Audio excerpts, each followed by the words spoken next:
The first thing that happens is, as you think about food, is you begin to produce saliva. And in that saliva is digestive enzymes, specifically amylase, which is what helps you to digest starches. It's your first stage of starch digestion is in your mouth. Now you chew your foods up, if you chew them, and mix them well with saliva, and then you swallow it. The food travels down into the esophagus. Before it enters the stomach, it passes through what we call a sphincter muscle called the lower esophageal sphincter, and then the food passes into the stomach. Now, when you've started to think about food again, other things are happening. First, you begin to increase the mucus lining of the stomach. The next step is the production of hydrochloric acid and pepsin. And that's very, very important, because what hydrochloric acid does when it's secreted is it signals this lower esophageal sphincter to tighten and close.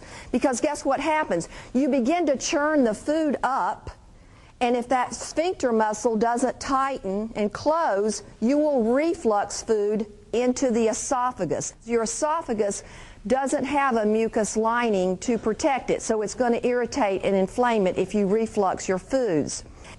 Now the next stage is food begins to leave the stomach. And it begins to leave the stomach in small portions. So as it leaves, you have two ducts, and that's duct, not quacking ducks. It's a duct. And this duct comes from the pancreas, and that's where your digestive enzymes are produced. That's protease for protein digestion, amylase for starch digestion, and lipase for fat digestion. This process must take place in order for you to have nutrients available for the health of your body. So what do you need to do with this digestion? You break protein to amino acids, your starches to glucose, and your fats to fatty acid. And this is the process that must happen.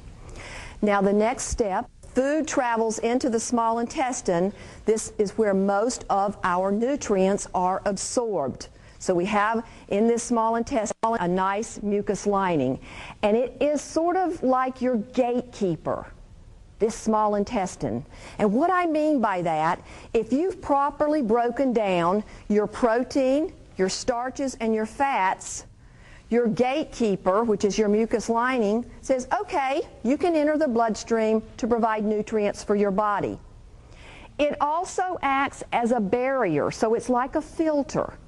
So guess what? You don't want everything passing along your intestinal tract in your bloodstream. That is not good.